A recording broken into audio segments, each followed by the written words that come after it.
Keep up with Team USA with gig speeds over Wi-Fi from Xfinity. Can your internet do that? Restrictions apply. Not available in all areas. Requires gig internet and compatible gateway. Gig speed Wi-Fi is shareable across all devices. Actual speeds vary and are not guaranteed. Xfinity, proud partner of Team USA. Presented by Climate Power Education Fund. Does big oil care about our streets flooding or our homes burning? Not according to an ExxonMobil top lobbyist. Did we aggressively fight against some of the science? Yes. We were looking out for our shareholders. They care about profits, not people. Learn more at polluters.exposed. Here we go. Boom. Diving right in. Welcome, everybody. Hello. Thank you for joining us, and welcome to Firing Range, a podcast to talk about all things Destiny, weapons, abilities, loadouts, and the sandbox at large. Thank you for joining us today. We got a full crew. Feels really good to have the gang all back together, and I'm glad that we do because we have a really important episode today. Truth be told, we were kind of sitting around talking about do we have a lot to talk about today? Should we wait for something juicy? We know right now that DMG tweeted out on Tuesday that there might be a banger TWAB coming on Thursday, August 5th. So we were like, maybe we could hold off and talk about that later. And then Joe Garoth, aka Joe Blackburn from Bungie, kind of went ham on Twitter today, reading just off tweet after tweet after tweet about their upcoming plans, there being Bungie, their upcoming plans about the future of D2 PvP. And I thought it would only be a couple of tweets. He just kept going. Did you guys, where were you? Was someone tapping you on the shoulder in Discord being like, yo, Joe's popping off right now? Yeah, it was really good, man. A lot of exciting stuff in that. And we'll go over it, but it's good stuff. It's good stuff. How do you want to, should I read through every tweet? Or should we should we do a thing where if you have a thought immediately, why don't you just jump in immediately with a thought? You know what I mean? Like, we're known for having interesting dives down the rabbit hole. So here we go.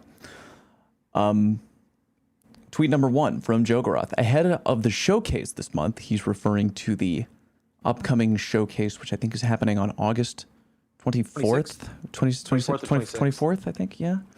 One of those days. They're going to do a big showcase about the upcoming. Is it for the Witch Queen or is it for season 15? Do we know what it is? I don't know. Yeah, they're doing some big showcases coming around the corner. But Joe wanted to take a little time to talk about Destiny PvP. Competitive modes are part of what makes the game special. I can't imagine a version of D2 that doesn't involve getting a sweet new gun and taking it for a spin in the Crucible. So far, so good. I mean, I don't know about y'all, but I really do like that. I like the feeling of working towards something unique, cool, handcrafted, and then why don't we take it for a spin? That's a lot of what we enjoy. A lot of our content kind of revolves around that. We'll try to come up with new builds and stuff like that. This year, the team has spent a lot of our future-facing effort on plussing up the current PvP experience. You've seen some of this already in stasis balancing, reputation updates, and shifting weapon metas.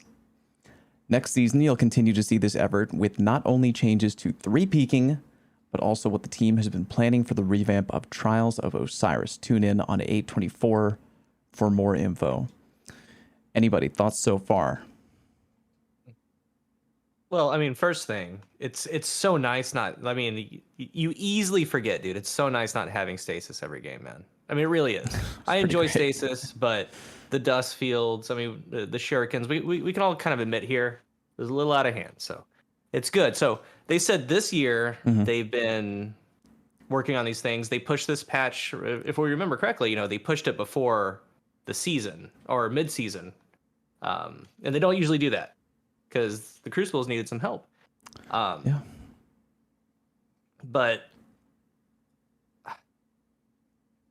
I don't know, man. I don't know. Well, first of all, Trials. I want to talk about that first. Okay. There's nowhere to go but up, in my opinion, right? We've talked about 3-peaking, but what do we think they're going to change? About Trials? Yeah. I don't know. what are the pain points? We know that Bungie historically, when they try to address changing something, they try to identify pain points and then they try to alleviate them. So what would you think that the current pain points in Trials are? Maybe that it's not accessible to everybody. Maybe that the loot is occasionally ho-hum. Maybe that the loot is not, like, it's very difficult to grind out for the gun that you want. I'm trying to think what else. Just going down. I mean, the elephant in the room is cheating, right? I don't know that that's going to get entirely addressed here. But if you hand wave that away and you say that anti-cheat is a separate thing from a Trials review, right? I think the big ones are the game mode. It's a terrible game mode. The reward structure is an awful reward structure, and it's an extremely inaccessible playlist. Right. So I think if you were to address those three things, that would be like pretty great. I don't know that we're going to get those three things addressed. I have a horrible sinking feeling in my stomach that it's going to be like, now it's 4-player Trials and that's it. And then, God. Well, Merc, it's like that's the entire experience, right? That's the thing that kind of like blows my mind a little bit with Trials. It's like it really, like Cool Guy says, has nowhere to go but up, because when we think of like what are the problems? Okay, well, the game mode sucks. The reward structure is like not great. It's not the most accessible, and there's cheating. I'm like, well, that's the whole thing. The whole thing. Right? This is everything. That's everything. So I mean, the whole thing up. Let's talk about this real quick. Okay, sure. I mean, I've actually had multiple people at me on Twitter. It's like, and then I've seen it too. I've seen the same exact. People are saying, "Oh, great, you're taking 3-peeking away. What can I do against cheaters now?" Oh, come on. We can't hold on to 3-peeking. We can't hold on to exactly. Yeah, come on. There's got to be another way. I mean, but that starts with Bungie. It does. It does. But 3-peeking. So I've been burned way too many times on PC, dude. I stopped doing PC, and you know that. We got burned together. Yeah, we got burned together. Like, it took one time the dude using my gun, using Cloud Strike. I was like, I'm done. We've just very quick aside. Cool Guy and I were rocking people in Trials on PC, and it had been a long day, and we were clowning this guy, and we were like, "Oh, dude, this one's in the bag," and we were at the tail end of the card. I think it was either flawless or one away, right? And then we were trashing this guy on Twitch, by the way, because other people are watching him on his channel. I'm not going to mention any names, of course. He puts up a little BRB screen for like 20 seconds. He comes back, 100% accuracy with the Cloud Strike. I'm talking like blatant. People are like going back and forth from stream, like, you have no idea what it looks like. It's like it's magnetizing to their head. He's jumping in the air and spinning around and like just getting these blind repeated no scopes with the Cloud Strike. And Cool Guy and I were like, that's it, dude, we're done. You know, like for me, like I completely understand. But I mean, I went to Xbox. I went to console. I have a PS5. I haven't played it. We've played Stadia a ton, and we can talk hugely underrated. We can talk about hugely underrated. We can talk about Stadia and console combined. We're gonna have to talk about that later. Yeah, I think that's a good segue. You know, not everyone can go to console, or not everyone likes console. That is true. A lot of people love M&K, dude, and they're not gonna play controller. Yep, that's true. When they don't have to. So it's a whole rough.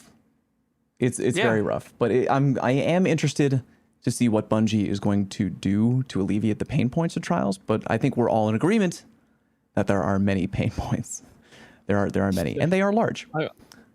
I'm at the point where I almost like, it's weird to say this. I don't really care about cheaters as much. It's like I match anyone that I think is remotely cheating. I'm like, okay, that's dark. Like it sucks when you're farming for rewards and everything, but like to me, Trials has become like less of the rewards because of and I guess this is another pain point, like how even when there's an adept reward, I can farm the crap out of it and still not get a good roll. The roll I was looking for, you can't set goals. I kind of mentioned this a few times, and we all did. Can't set goals for loot. So now the thing about Trials has been just playing good games. I just want good games, right? So for me, I know that's not like the average player that's probably looking to play for the rewards, right? But I just back out instantly, and I just say, all right, let's just run it back, cut our losses, don't waste time, and just play. Third person peeking though is a different type of evil for me. I like, wow, whoa. Do I hate it? I don't think I've ever hated something so much in a video game ever than third person. Because it fundamentally Yeah, like I feel you, Drew. I didn't mean to cut you off. It just breaks it. Yeah. Yeah, no, you're right. It breaks it. It gives you all the information in the world. There's a few things. Free. There's that and the exotic swapping armor and stuff like that. Oh my God, it makes my blood boil. Like it's just, these are things that I feel like, and the reason why I refuse to do them is because it really feels like it takes me out of the game. It's jarring. It's jarring that part of your gameplay experience is going to your menu, clicking on another exotic or like switching your loadout and then popping your super. It just ruins the game flow. And I think part of the problem as well is the fact that the game mode is so slow that it even lets you do that to begin with. Same with the third person peeking and just waiting till you get this, optimal time and information to like, push as if the radar doesn't give you enough information. And one of the rare things that I think is a massive skill in Destiny that's unique to Destiny is being able to bait the radar, being able to fake the radar because it's got ambiguity to it. And there's a skill of making someone push when they could have gotten baited, or like you're farther than they thought, or you're closer than they thought. And that just goes right out the window because of third person peeking. And I'm sorry to rant here, but like, wow, those things alone, those are such disgustingly massive problems. I say, well, and it goes beyond that. Let's continue with the Jogaroth diaries, but good points made by all. So they carry on. We've got to keep our foot on the gas when it comes to revitalizing PvP pursuits and keeping gameplay metas fresh. This isn't something we'll ever be done with, but we know we also have room to grow when it comes to new maps and modes. The first half of 2021, we've been working on the foundation, but we're spinning up teams on new maps and new modes. We believe in this investment, but it's going to take some time before you start seeing results in game. I think that I right at that point, I think I saw a lot of salt on Twitter. But what else is new, right? Continuing on. The ultimate goal is consistency. If you play PvP, the team wants you to understand that you will be getting new maps and modes every year, and that the cadence of those coming out feels predictable.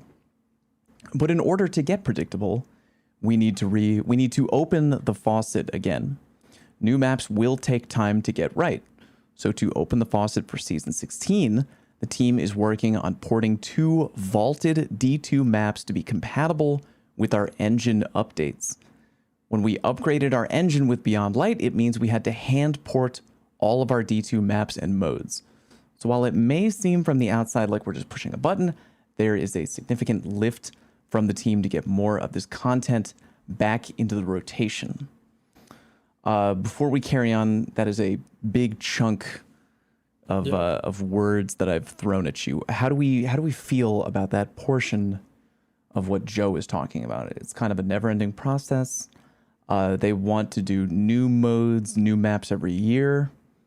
They think it's going to start off to take it's going to take time to see that. And they're bringing back 2 vaulted D2 maps, not D1, 2 vaulted D2 maps to the new engine. How do we feel about that?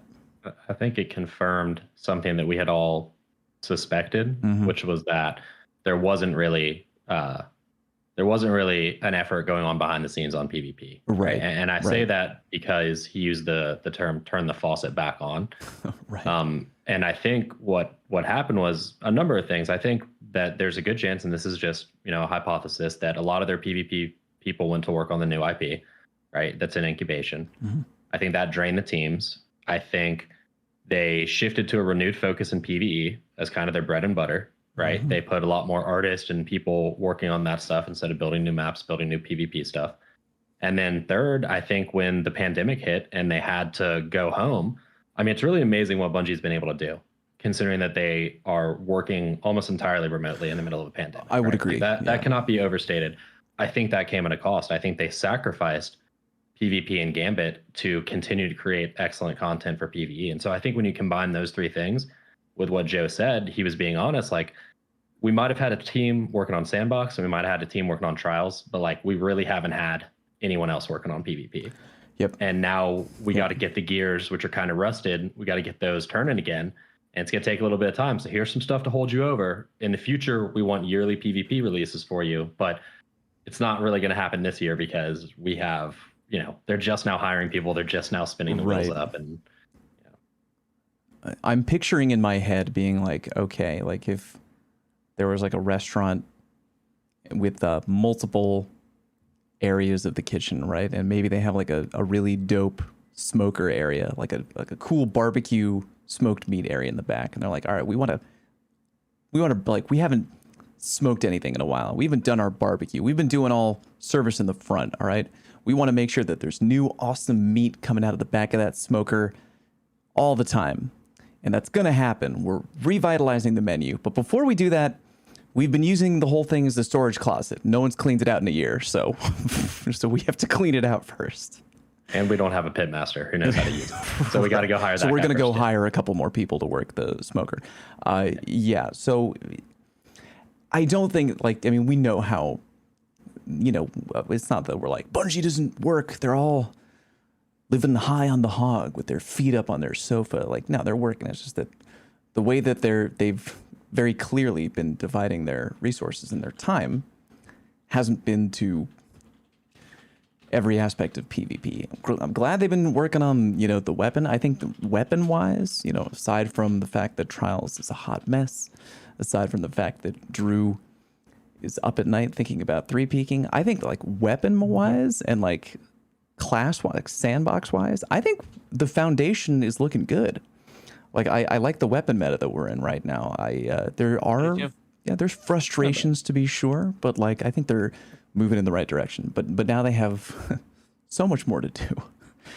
Are you guys a little bummed? I'm a little bummed that the maps that because the community has been asking for maps for a long time. Me personally, I would rather have better game modes, but for the people out there who want better maps, I can't imagine that they're happy hearing that what is going to happen is like, oh, we're bringing you 2 maps out of the content vault. So they're not really new. And one of them is going to be Emperor's Respite for sure. Do you think? With no changes. No visual changes. I want to add that I think the modes in the map are equally important. You can't have a garbage mode with a great map. It's not going to make any sense, and vice versa. Has to be a good mode and a good map for the mode. And even like, let's talk control for a second. Sure. Even down to where you place the power ammo, where you place the control points, completely changes a map. So I almost don't want new maps and modes. I want them to revamp what we already are replaying every day. Yeah. Taking like third person peeking out of Trials, for example, brings so much new life to Trials for me. Not adding a new map would do anything.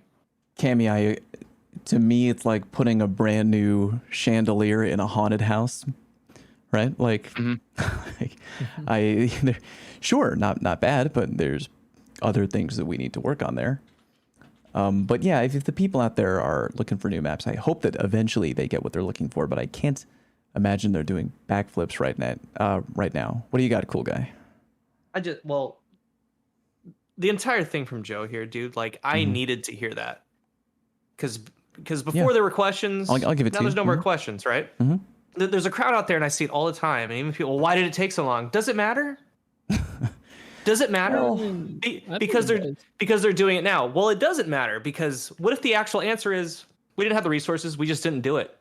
Okay, we move on. We're doing it now. Like, it doesn't. Like, I don't think it matters to dig deep as to why. I think it does a little bit, but I do think that it matters. But I do think that the more important thing is that, like, yeah, they're working on it now, and I'm glad, cool guy. I agree with you. I am glad that they're actually, it's good to hear them talk about it. I love when they do that. It's a shame that I feel like on Twitter you really feel that there's kind of a damned if you do, damned if you don't situation, because we know how Twitter works. Like, half the people replying to Joe are like freaking out, being rude, being salty, being a dick, and it's like, fuck, man. Like, if he doesn't say anything, then you get people on Twitter being like, cool with all the radio silence, Bungie. Like, we're waiting forever, and you don't want to tell shit. Yeah, let's talk about that radio silence for a sec. I was going to say, if they said they didn't have the resources 6 months ago, a player like me probably would have just checked out and said, all right, see you in 6 months. Yeah. But in the end, I mean, like I said, my honest to heart deal, it's like, well, if you're asking those questions today, now if you're listening to this podcast, whether it be on Spotify, here on Twitch, it's been 2 years. You like the game. We want the game to get better. We want the game to get better, and they're saying it's going to get better. That is or at least true. they're going to try to. And he's right. You know, all those need to keep turning. And with what Merc was saying, they've done it all from home. So who knows what they've been doing? And then, you know, there's the new Comet or Witch Queen. Mm-hmm. They have multiple teams. They have other IPs. Now, it sucks, dude. I mostly play PvP. I mean, I don't know. I know Merc plays a lot of PvP. Drew. The only time I raid is when I can like tag along. Like I don't like set out to do raid days. It's like, hey, somebody needs me, I can go. But I play PvP every day, man. And it sucked for a long time as far as not getting anything new. So like these little updates with stasis, then the gunplay, the 120 and shotgun nerf were needed. I think the game plays phenomenally as far as gunplay goes. Yeah, they're gonna look at abilities soon. So we're just gonna see how it goes. But they admitted that they're going to be making new maps, and I'm okay with returning vaulted maps, man. Just throw something in there before. Shake it up a little bit while we're waiting for. Bit. Okay, fair enough. Give us something. If you have loved ones that rely on your income, you need life insurance. But finding the best quote shouldn't take a lifetime. With Policy Genius, you could save 50% or more by comparing quotes from America's top insurers. First, head to policygenius.com. In minutes, Policy Genius will compare prices starting at as little as $1 a day. You might even be eligible to fast-track your coverage with a no-exam policy. Once you apply, the Policy Genius team handles all the paperwork and red tape. If you have any questions, their team of licensed, independent experts is on hand to help. In fact, Policy Genius's award-winning service has a 5-star rating across thousands of reviews on Trustpilot and Google. Make today the day you cross life insurance off your list and get protection for your loved ones. You could save 50% or more by comparing quotes. To get covered, head to policygenius.com today. Streaming only on Peacock. What do you know about Dr. Dunch? He was charming, intelligent. My patients mean everything to me. Based on the unbelievable true story. I can't make sense of it. Dunch has 2 deaths that we know of. The state of Texas has executed people for less. It's like he knew what he was supposed to do. And he did the exact opposite. Dr. Death, starring Joshua Jackson with Christian Slater and Alec Baldwin. I am going to fix you. All episodes streaming now, only on Peacock. Drew struggling with what I'm getting from this is like they are really committing and like assuring and giving us an insight on like their plan of like what they have to finally start bringing PvP support. And we've gone, I think it's 2 years now, right? It's 2 years. I think I remember the last time something PvP specific was like Shadowkeep, right? When I like got refreshed. I think. Was it when we got playlist updates and we got Fragment? I think. Yeah, Fragment. Right. Okay. Yeah, I remember. Yep, that was the last time. It's been years, and there's been a lot of silence, and it's been pretty evident that like, I mean, it's feels like at the least it's not been a priority or anywhere near a priority. Yeah, we got trials, and trials came back. I mean, like as it is in D1 and with all the flaws that accompany that, maybe even some more with the way that it was reworked. But regardless, I don't think we've gotten a lot. And for that reason, I think it does kind of matter that time has passed. I recognize that they are doing some things that I'm excited for. Someone else might say, well, these are things that just should be happening. I get that, and I agree. But I'm so excited and happy to hear this. And a cool guy, I totally get it. Like, I am also just like, hey, let's look towards the future. The game can be great. I believe in them. I'm glad they're being transparent. I'm always happy about that. But I totally also empathize with the frustration of a lot of people. Because people really stopped. Yeah, like I'm not saying like I justify or condone people like lashing out on Twitter or something. Yeah. But I understand your frustration. Because again, years have gone by. At this point, no one really, I don't think a lot of people are thinking about how hard it is, and there's not even been really any communication about it. Like, it's just like this, almost like just PvP has been shoved off to the side. Nothing about game modes, nothing about the requests of that. So, I mean, when they start talking, I'm optimistic. I believe in them. It seems like they're kicking into gear, but like Joe said, the what was the phrase there? They have to turn on the faucet, yeah. like that. Open the faucet again, and it's going to take time. And it's the other part of this is it's exciting to hear this, but they're being realistic and saying, hey, it's going to take time until like we really get to a place where PvP is going to feel a difference. And time's passed, right? So even for me, someone that has, I'm getting to a little bit of my ends wits with the game sometime and frustration with it. Even with some positive changes that I know the game's getting better, it's just slow. And we've been waiting and waiting and waiting. And again, future looks bright, but it kind of sucks and a little saddening or frustrating for some, I guess, that we have to keep waiting. And there's going to be the ultra cynical people out there that say like, well, how do we know this is going to pan out? Haven't we been here before? Haven't we been promised things? I choose to believe in them. I think, again, this thread shows like they have some cool, clear recognitions and plans. But like I said, I empathize with the people that are a little upset or a little frustrated, maybe. Well put. I will continue to read. I think I left off here. If I repeat any of these tweets, I apologize. Per Joe. After reprised maps in Season 16, Season 17 will come with a brand new map. There are a bunch of new environments in D2, and we're excited to be bringing them into the Crucible. Finally, after those 3 maps are added to the rotation in 16 and 17, we will be remastering a Destiny 1 map and bringing it to D2 for the first time in Season 18. All this effort is going to be done in parallel with the team looking to fund the far future with a predictable roadmap of maps in Lightfall and beyond.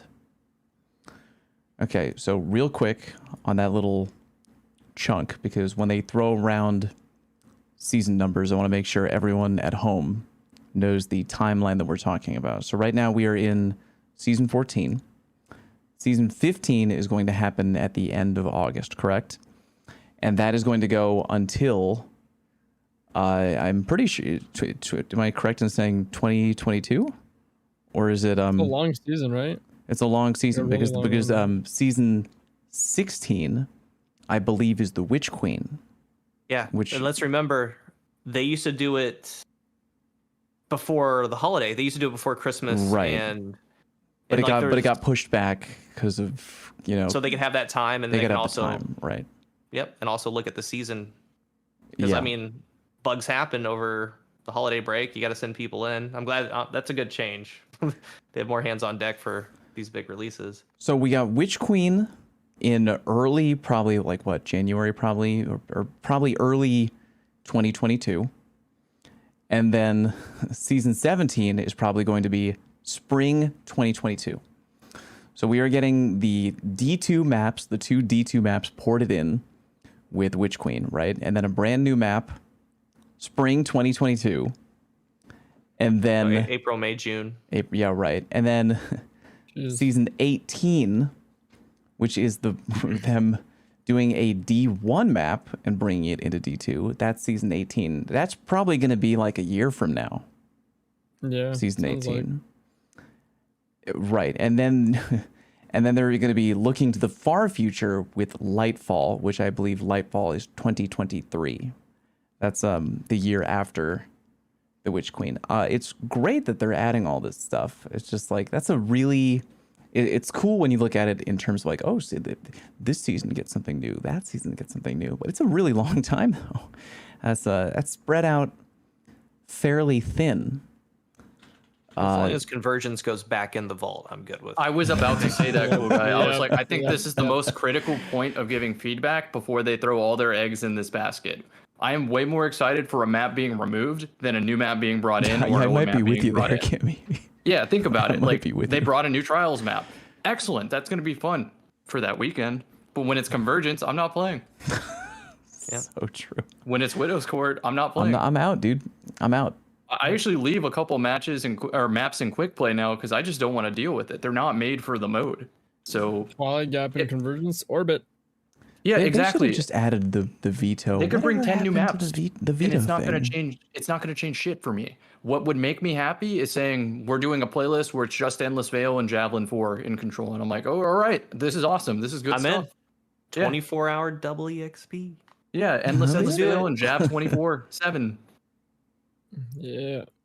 The moral of the story is pretty much if you don't enjoy what you've got right now, like you're going to wait quite a while for something new. I mean, like, look, dude, I'm ready to buckle in for the long haul. I mean, if I didn't have faith in Bungie or D2, I wouldn't be with y'all on a podcast and I wouldn't be making content on the YouTube channel. But like, I am fully prepared to occasionally be sad. It's maybe taking a little bit long, but that's fine because we have other stuff. I got Pokemon Unite.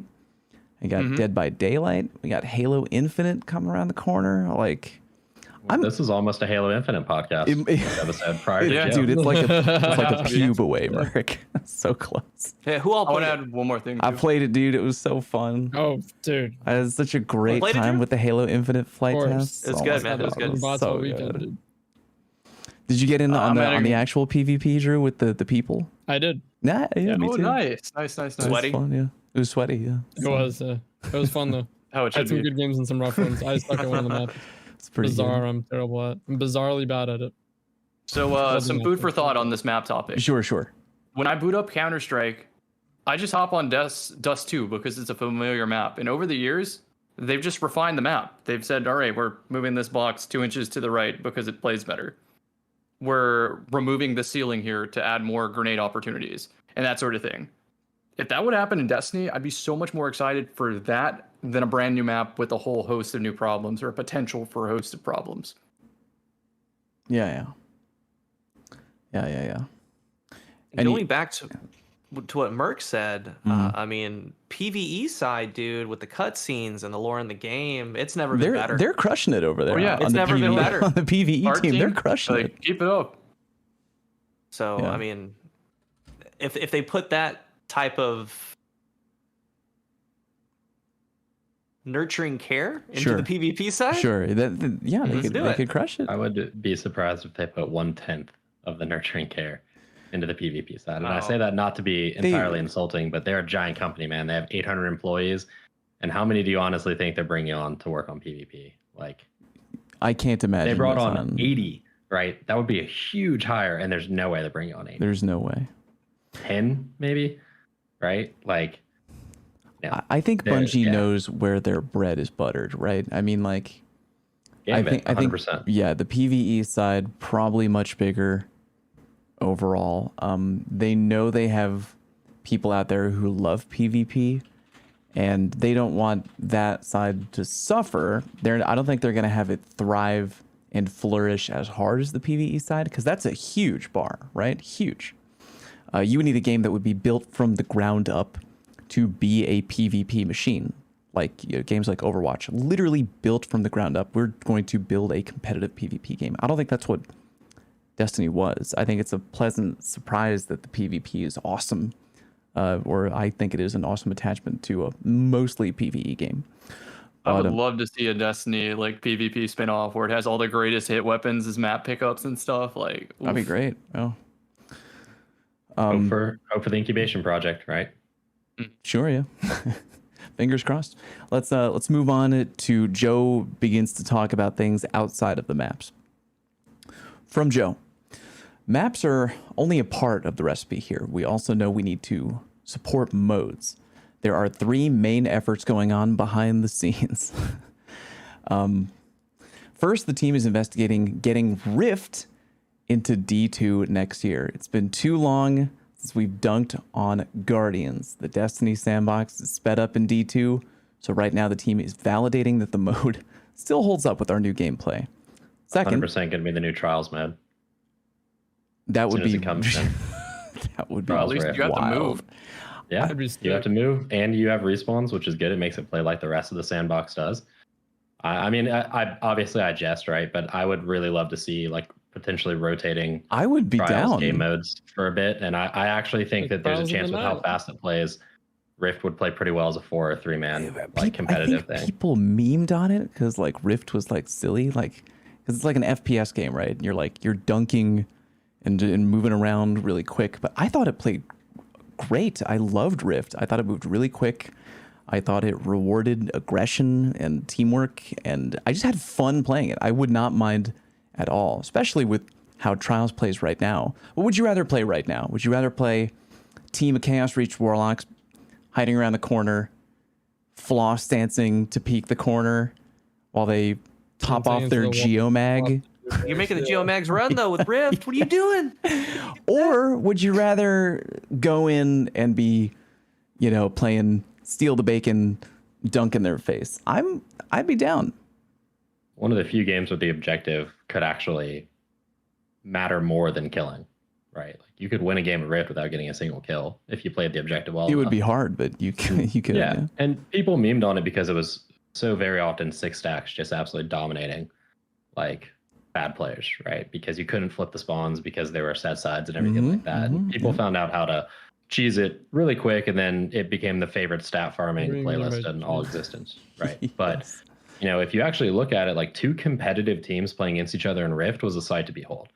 Like if they actually cared about winning, right? It was actually, it wasn't the perfect game type, but it was actually really funny if you went in as a 6 stack and you got matched up against a different 6 stack, because it was like, oh, we're not farming now. Like now it's about bragging rights. Like now I want to beat that other 6 stack that's farming. It was actually, I thought it played really, really super well, personally. Would love to see team-based queues. What's up, cool guy? I would just imagine 5 people throwing glacier grenades to the Rift, and then like an Icefall Mantle Titan just running through Slamming it. in. All the resist with the overshield going for the dunk. I'm looking forward to it either way. If they're doing all trials modes, I want to see them do Rumble just one weekend to kind of humble the community, and then they can go back to anything else. Just once. just once.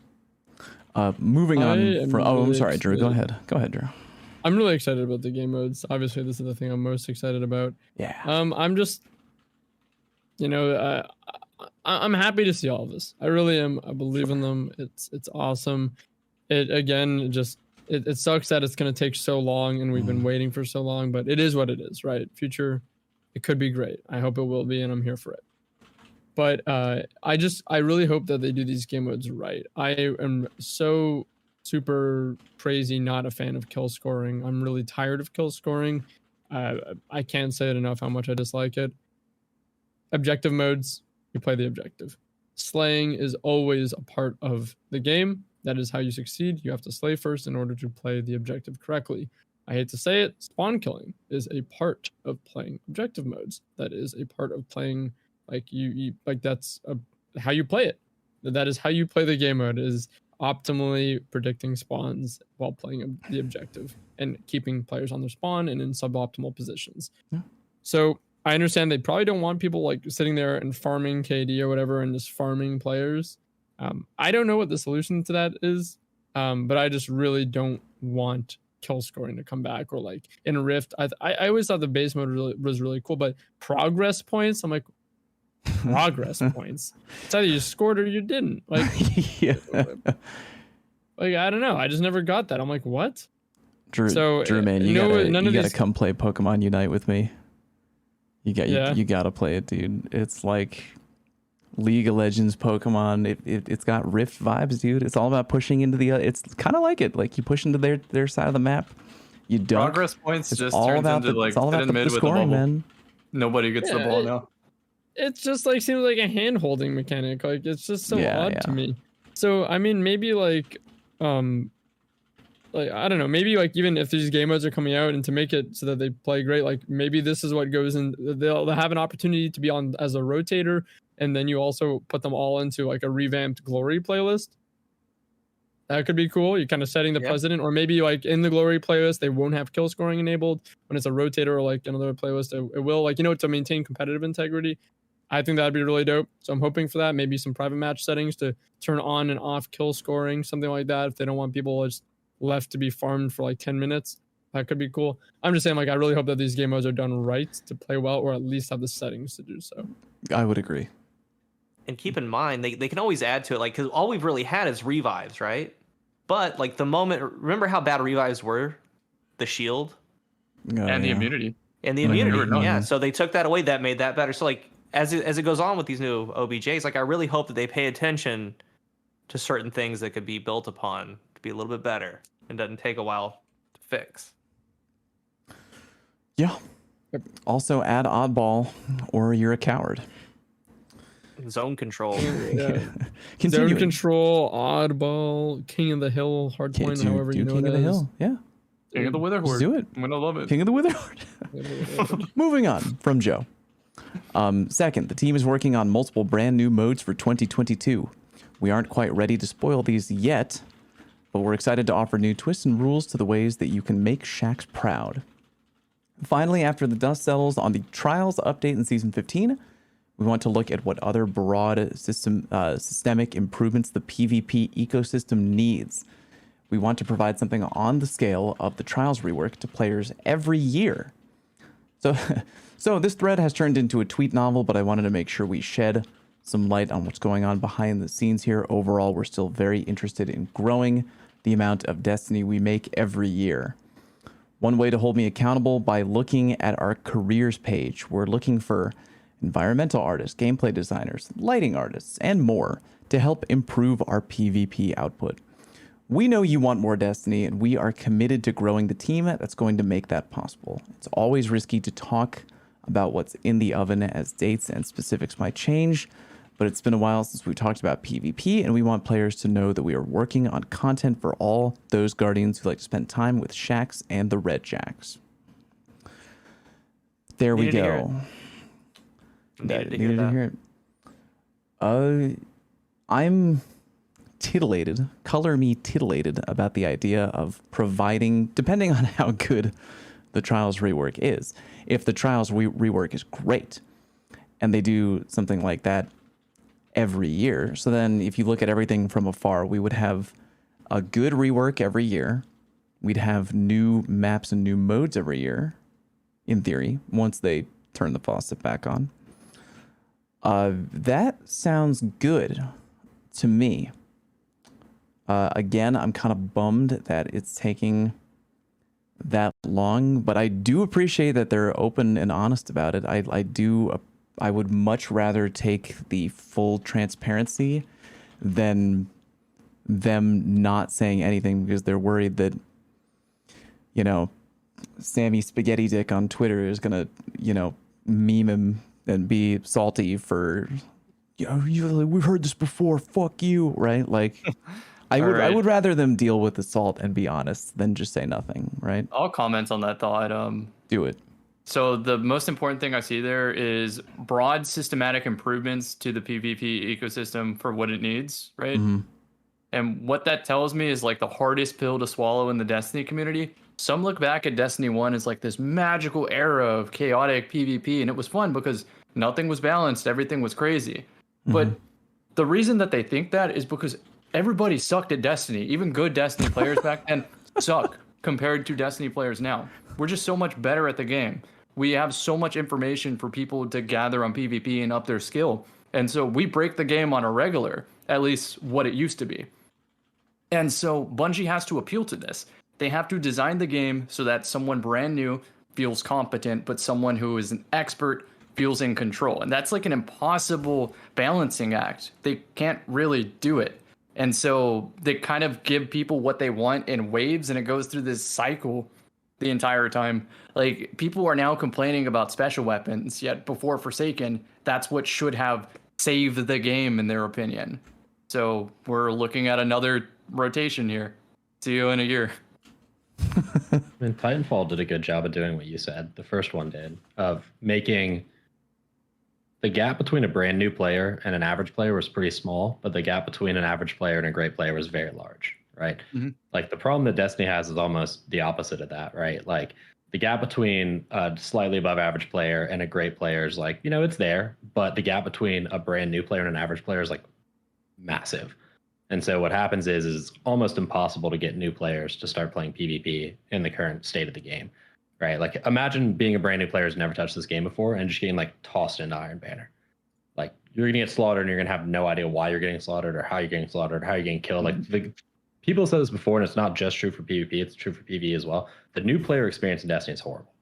Like, it's really, really awful. And they're like milking everything that they can out of their veterans that keep playing, right? But the new player experience is awful in PvE, and it's even worse in PvP. And so there's a huge gap in between being like, oh, I'm going to try a new game. And you try Destiny for 2 games, and you just get absolutely massacred. And then you quit, and you go play Splitgate. which has a much better new player experience, or Warzone, or even Apex, or like any of these other PvP games do a much better job of indoctrinating new players into their ecosystem than I think Destiny does. So that's something they're going to have to rework too, and it's not going to affect us probably at all, other than just like getting more people to play. But I don't know how much longer the game can survive with the ratio of new players trying the game on a day-to-day basis is probably 1 to 10,000 compared to the amount of people who are playing. Well said. I think he can add on to these tweets on that ecosystem comment and add ranked. Adding ranked would give us a place to be and something to strive for and make the new player experience good because they can play people on their own rank. Real ranked and not shitty survival ranked. Right. Yeah. we had that, and I mean now it's been neutered, and I don't know what's been made of that playlist now, but are we talking about the comp playlist right now? Yep. Yeah. I have not stepped foot into comp. It makes me so sad. I literally forget that it's there. Why is it a thing? Like, the ranking system's not good. The game mode is not good. There isn't a ranking system. The matchmaking is ranking not system's good. absurdly easy now. Yeah, it is. Personally. Yeah, so it's like not good. Yeah, the whole thing is awful. Like they need a ranking system and a game mode that plays enough like Destiny, like zone control, right? Like zone control 4v4 would be a great comp mode, right? It feels enough like normal control to where people aren't like, oh, this is an entirely different game like they are with survival. And at the same time, like, please get an actual ranking system that makes some sort of difference. And like, if I see a 5,500, I'm not like, you could be the worst player on earth or a cheater or really good. I literally have no idea because 5,500 means nothing. Yeah. And also there's no reason, like, what do you get from going into there? A pinnacle? Like Title. What? People go for the title. For the title? It's like, but you can't Unbrokens all the time. So it's like, I don't even know. Getting unbroken is more a matter of persistence than it is a matter of actual skill at this point. Yeah. Which is great because, you know, I'm glad that people can persist and get unbroken. But when I see unbrokens that have a 1.0 KD in comp and a 0.7 KD in quick play and they're trash, either they bought it, which is horrible, or they're just awful and they played enough comp to where eventually they got there. Which, in my opinion, you know, this is like Drew's thing with Rift not wanting like progress points, but I really don't like the idea that comp is it rewards you just for existing in the game mode. It's like, how much comp can you stomach before you're literally like, holy shit, this is awful. Merc the Cobra is spitting venom right now all over the mic. Dude, and think of where we were at one point. Think of where we were. You know, pinnacle rewards aside, like I understand like the problems with them. Sure, I get it. Like, let's just not think about that. Let's think about the playlist itself. The ranking system was harder. It was more difficult at the time to progress through. Losing streaks. It had the losing streaks. It was difficult. I want to say, like, it was a lot more difficult than what it currently is, which feels like just a time investment, as you said. And we also had different game modes. We had like survival, countdown, clash, and control in 4v4. Like, it hurts to fall from grace. I feel like it can't be as hard as Redrix was. Like, we talk about pursuits and go on for something. It can't be as hard as the original Claymore. That was so hard to get. That means way more than any unbroken. It means way more, but it's really inaccessible. It's really inaccessible, dude. They don't have to have a Redrix as the reward. They can just have. I'm not saying. I'm saying ignore that. Have the level. That was fine.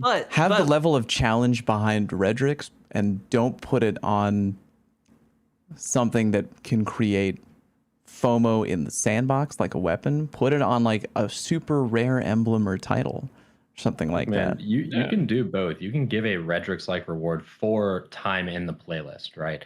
But there has to be something at the top end for the great players who get it, be it an ornament for Redrix that nobody else can have that makes the gun glow so bright that when you look at them, it blinds you, right? Or like a different cape for hunters, or like something that's the flashiest shit you've ever seen. When someone's like walking around, you're like, oh my God, that's fucking big dick energy, right? Like you can do that at 5,500. It doesn't need to be a gun that affects the way the game is played. Because then you lock people out of potentially the best gun. Because either it's the best gun and half the players in the world can't get it, or it's not the best gun and nobody cares about getting it, right? So, you know, Halo 3 had a great true skill ranking system, which, spoiler alert, true skill is owned by Microsoft, so you can't just like slap that into any game, right? Like you have to license it from them. And also they figured out how to game it towards the end. But like they had it to where you couldn't lose ranks until you hit rank like 15 or something like that.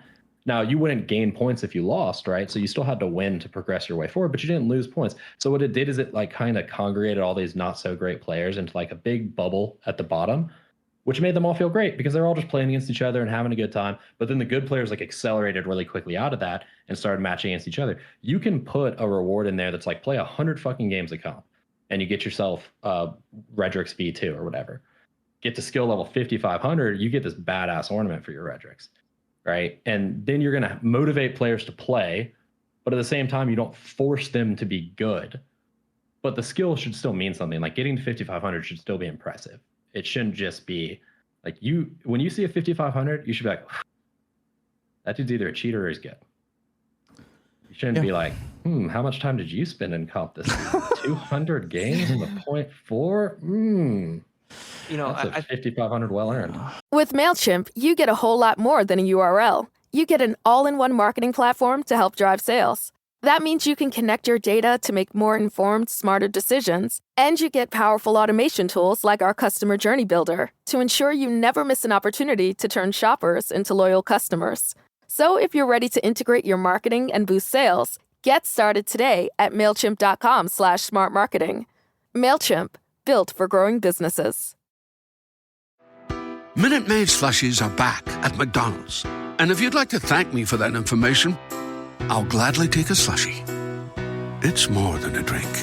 It's a McDonald's drink. Right now, treat yourself to a small Minute Maid slushie, like the new strawberry watermelon flavor for $1.59. Or try small McCafe frappes and smoothies for just $2. Price and participation may vary. Limited time only. Minute Maid is a trademark of the Coca-Cola Company. I think the last one was Komodo. I think that was the last Crucible Pinnacle, unless. Yeah, maybe. I can't remember. So, I don't remember. I mean, now they have this one weapon universally can earn anywhere, which I'm okay with. Like, I think that's cool. You can play whatever you want, even Gambit, right? But I do agree that there needs to be something to chase. But like, I don't think it and Merc's right. Like, it can't be a weapon. Like, it can't be as hard as the Claymore, and it can't be just. Well, I mean, I guess it could just put your time in, and but you get people jumping off the map. You get, like. Wait, couldn't you like have like it be a time investment up to a certain point, and then it gets like exponentially harder after that point?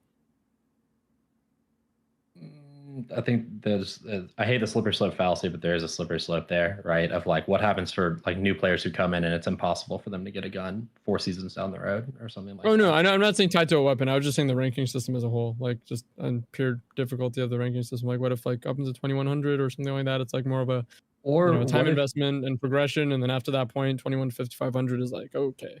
Yeah. What if getting to 5500 is every bit as hard as it was during Redrix, right? Yeah. But Redrix is only tied to getting to 2100, like you said. Yeah, you don't lose points until you get to 2100, and then after 2100 you do. You could do that, and people would play, man. Like if you make the gun good enough. I mean, we saw it with Thorn in D1, right, where that thing was like an awful piece of crap to get, but yet you saw people doing everything in their power to get it because it was a great gun. But pretty much everyone could get it. It just took bad players a lot longer than it took good players because. The original World War was like 500 kills with Void in PvP or something like that, and it was freaking miserable. What I've always loved, and I really wish that Bungie would adopt it, it's what Apex does and Respawn do. Like, so they have their ranked seasons, silver, diamond, and platinum, and all these fun things all the way up to Predator. And what they do is after the season is done, so like say Destiny had 2 5,500, and there was bronze, silver, gold, platinum. They're different tiers, and let's remember Halo Reach had something like that too, because Halo 3 was like Brigadier and then all the way to the General, but Halo Reach had something similar. Basically, you put it in, but at the end of the season for that tier, you get something special. So like when you're dropping in Apex lobbies and somebody has the Predator trail that's really bright red, you need to stay away from that guy. Or same thing, like the Diamond players got a Diamond trail and specific things for getting in Diamond, whether it be skins or ornaments for the weapons. I've always liked to see that in Destiny, because everyone would get something, and it would the following season, and like my wife plays a ton of Apex. She's like, okay, we got Platinum, then she got Master, and she wants to go further than that. But, you know, once she hit Master, she got the Master Trail. So when she drops into lobbies in public, you know, spaces, they know that she's a really good player, and it makes her feel good, right? So things like that too could happen for Destiny, whether it be a trail on a ship or maybe a certain shader that you can identify, like, oh, okay, he got this season. I've always thought that would be really, really cool, or something similar. Yeah. I don't want to sidetrack the conversation, but on the note of FOMO, you know the tower kiosk where you can just grab stuff from the past? Yeah, sure. What if like a semi-crafting system was brought back to work with Menagerie? Literally Menagerie. They can copy paste it in, but expand the loot pool so that you can get some of the treasures from the past, but you might need a rune that only comes from the comp playlist to get one of those old weapons. I'm all in. Say no more. Say less, Kimmy. Good points all around. This conversation has teetered back and forth between being like, I'm interested to see what's coming down the pipe in the future, to being like, wow, comp really fell from grace, didn't it? Well, I mean, that's the root of the problems right there. We don't have a place to strive for anything. No, we don't. Yep, the only thing that comes close is Trials, but it's not even. Trials is awful. So, it's not the same. Yeah. And you don't even get stuff just for playing a ton either, right? Like you don't even the most basic reward, like even Reach, like Cool Guy said, had like Inheritor and stuff like that. Where it's like, even if you literally do nothing but just play a shit ton, you still get some cool stuff. We don't even have that in Destiny 2, where it's like, I'm even being rewarded for playing, 10,000 games of PvP in a season. Like no one cares. No one sees that. I can put it on my little tracker. That's about it. Right. But like, there's no super hard to get rank that just comes from just playing a lot. Like that's even the easiest thing for them to do. They don't, you could put that next to a rank system. That's what Halo 3 did.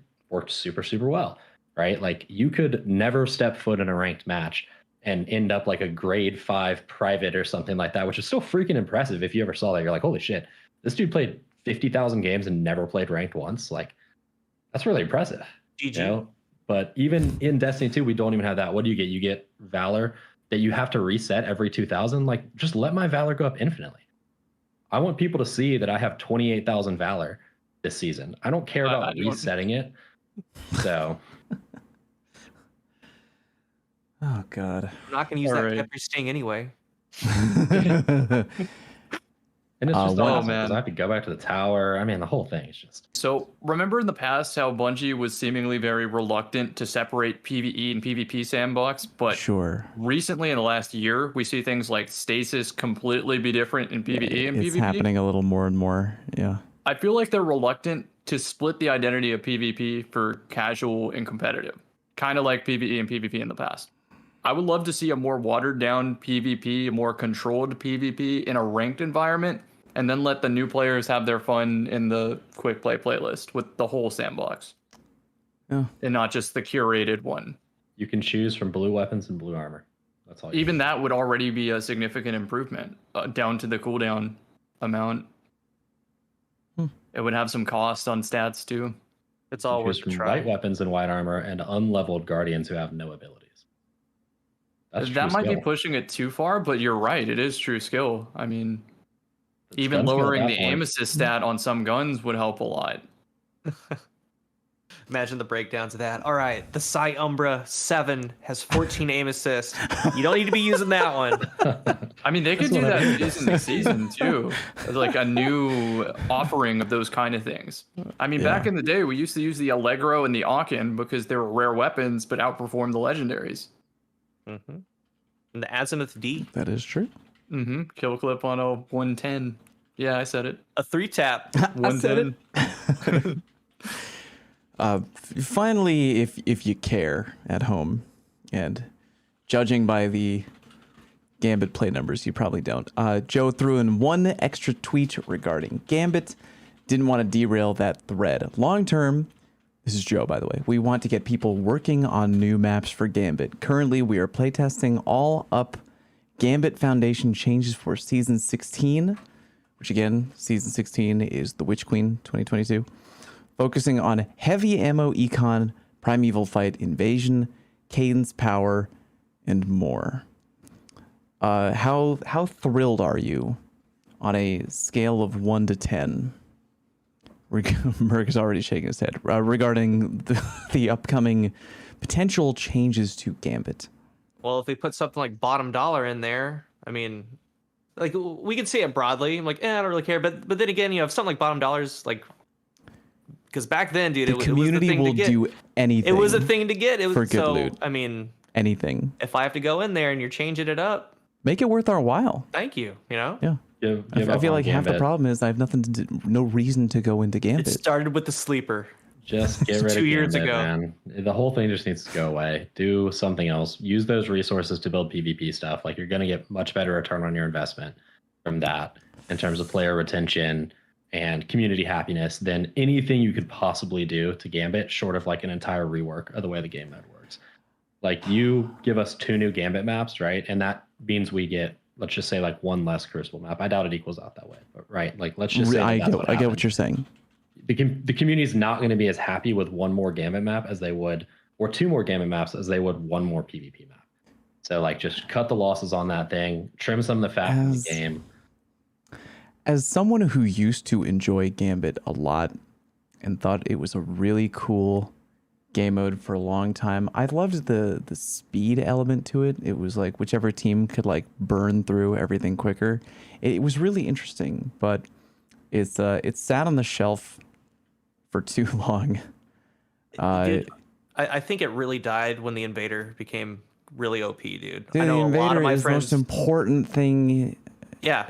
Like you can have all the Sentry armor, because remember they tried that, they retired all that. But even before then, the Invader, dude, like it really brought down the game. So all those issues he listed have been problems almost since its inception, and we've been saying this since its inception for a long time. So, and I've also been saying Gambit has potential to be the best offering in Destiny 2. I stand by that. It's one of my favorites. But I've been saying it every season. You can look back in these 32 episodes of this podcast. I've said it a lot of just, we need to get a handle on this heavy ammo economy and the Invader strength. I mean, at the pro level, you know, like best players in Gambit, invasion's not an issue. You can't even invade because they have it pre-spawned. You can't even step out. I'm gonna say that, Cammy, I agree with you. As someone who used to enjoy it a lot, I really enjoyed how quick it was. I think there's absolutely potential there. It could turn into something amazing, but like my plea to Bungie is that if we're just gonna kind of like keep Gambit on life support, if they're gonna put resources to making it barely passable and they're gonna ignore the major problem points, sign me up for Team Merc, dude. Just axe the whole project and just put everyone behind PvP, because we know people want more lifeblood being pumped into PvP. Like, if I think the potential is there, but if we're not going to make it like something incredible, I'll try to rephrase this, make you guys see why I enjoy Gambit. Sure. Like, PvE has let me down every single time. Even like the Master Vogue and all the hardest things that have ever existed, they always let me down, and they're always nerfed to a more accessible point. And maybe that's a good thing, right? But in Gambit, there's that element of PvP. It is a straight speed run race. Your team versus someone else's team on how well you can mob to set up a good invasion. And there's some strategy to it too, from a shot calling perspective, of exactly what you do on the fly in response to the enemy team. It's just, like I said, those pain points that Joe hit, they've been there the entire time, and that's what's holding back like perfection. And that's not act like, well, some of the PvE enemies are like harder than contest mode, like day one. Oh yeah, in Gambit, it's harder. They don't play around out there, man. So I guess what I'm trying to say is Gambit is the only place I can get PvE engagement, and everything else in the game is a straight miss for me. Well, you know, maybe, but imagine how much easier it is for the sandbox team to not have to balance now for Gambit too, right? When something is broken in Gambit, super annoying, like sleepers, xenophage, stuff like that. You can cut out that workload, that test wake that comes along with it. You don't need those people designing maps. You don't need people creating new game modes for that. You can shift all that into PvP, or you can shift that into a new PvE mode that takes the best parts of Gambit. Because let's be honest here, like Gambit without invaders, totally different story, right? Now it's a PvE activity. Now it's a seasonal activity. Now it's whatever its own thing, right?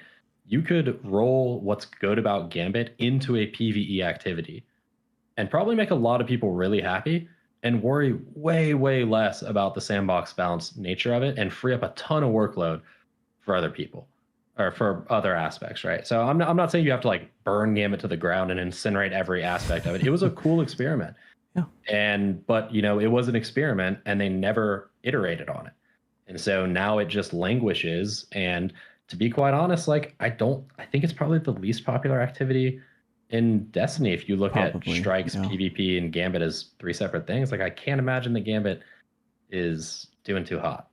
Yeah, I think it had the same problem as Comp, where it was just way too inaccessible. If you're a organized team versus anyone who's not an organized team, it's not a question. You're 100% winning. You're suggesting freelance Gambit then? No, the opposite. Only teams. The Trials Gambit. Ooh. Merc, you don't mean that, brother. Yeah. I think it's unplayable on freelance. I really do. Like nobody does anything to help. I have to run 4 roles at once. It doesn't work. God in heaven.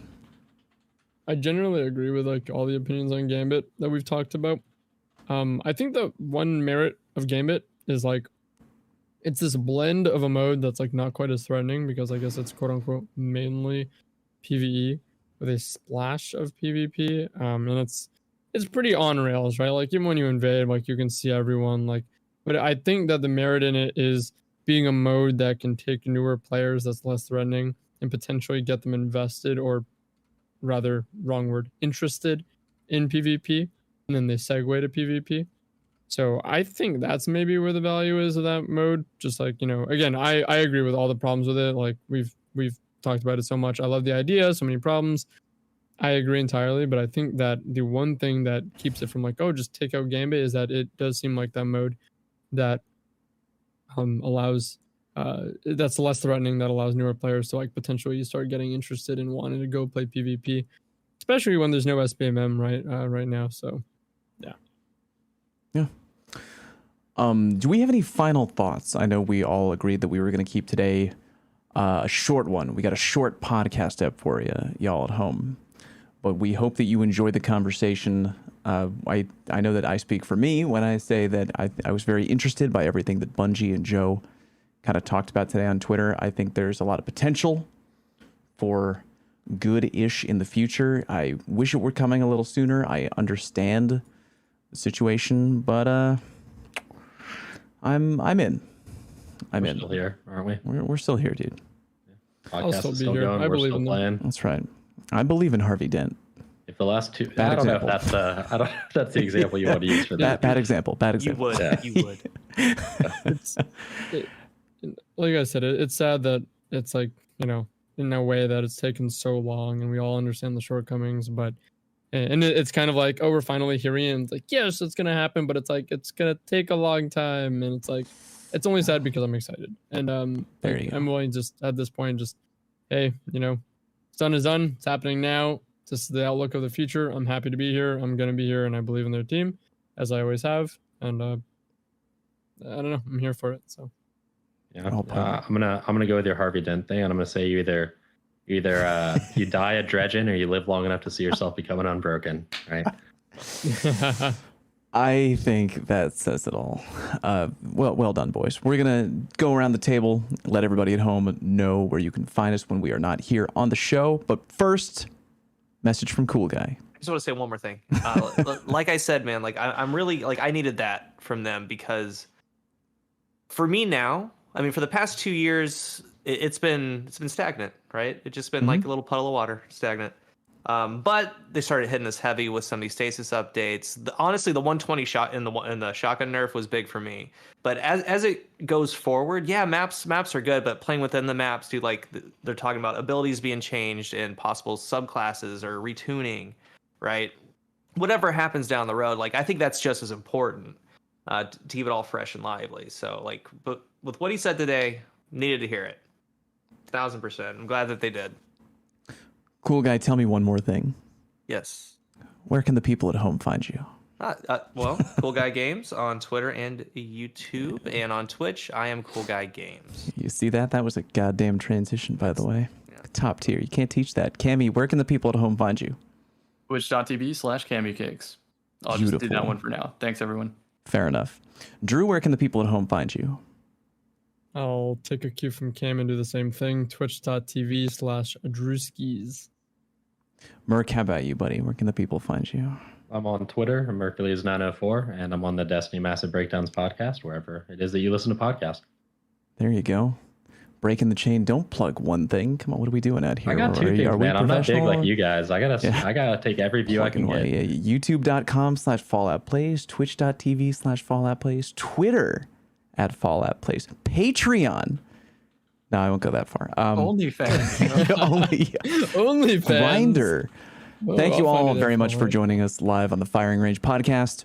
Wherever you listen to us, we appreciate you. Thank you for tuning in, and we will catch you next time. Later. Has it been a while since you flipped that thermostat from heat to cool? Turn to the experts at Griffith Energy Services before you do for an $88 AC start and check to make sure your AC is in tip-top shape. Griffith specializes in Carrier, but services all brands. Visit GriffithEnergyServices.com today. Your local Carrier expert. That's GriffithEnergyServices.com. License number MDHVACR 01-2278. Griffith Energy Services. Doggone dependable. Want to hear some inside scoop? If your kids are as ready to go back to school as mine are, you gotta check out Kohl's. I got my daughters the cutest sew tops for under $18, JanSport backpacks for 25% off, and 30% off Levi's jeans for me. I even saved an extra 15% and picked up Kohl's cash. So, yeah, not sure who's more excited right now, me or the girls. Select styles, 15% off ends August 15th. Levi's coupons do not apply. Some exclusions apply. See store Kohl's.com for details.